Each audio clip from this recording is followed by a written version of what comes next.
Hi guys, it's Kim and I'm here with an update for my Pan That palette and my Panning Through the Seasons Project Pan. The Pan That palette was, it is a PANtastic Ladies collab, and hang on a minute.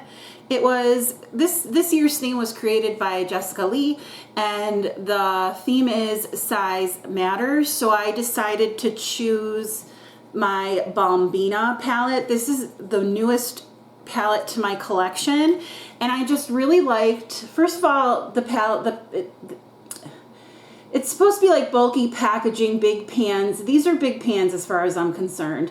But what I liked about it was that there were shadows, and then there were blushes, highlighter, bronzer.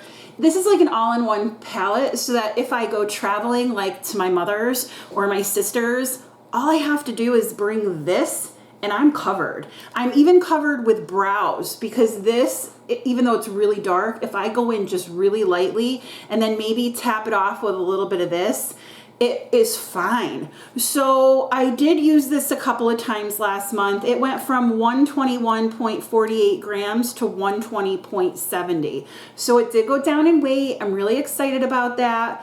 And I'm going to keep using it, and you'll see throughout the months how I do. So behind me are all my winter palettes, the winter ones, Panning Through the Seasons. And I've started using them, and I've marked which shades I've used, but I'm not going to come back and review them for you until I've used every shade in the palette. And so far, I have used this e.l.f. Bite Size palette. This is in the shade, or this is called Rosewater.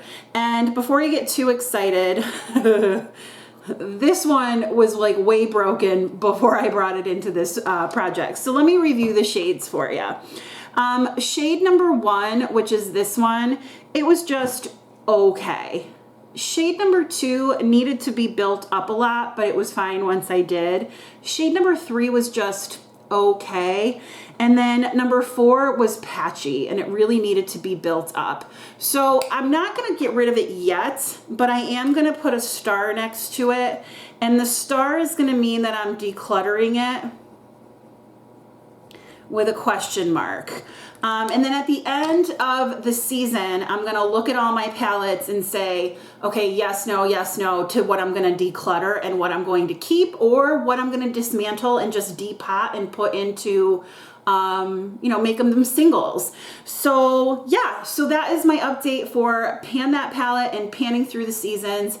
If you like this update, give me a thumbs up. And if you liked me, please consider subscribing. Every month I'm going to come back to you and show you my progress on this and any of the other palettes that I categorized as winter. I hope you have a great day or night wherever you are, and I will talk to you soon. Bye.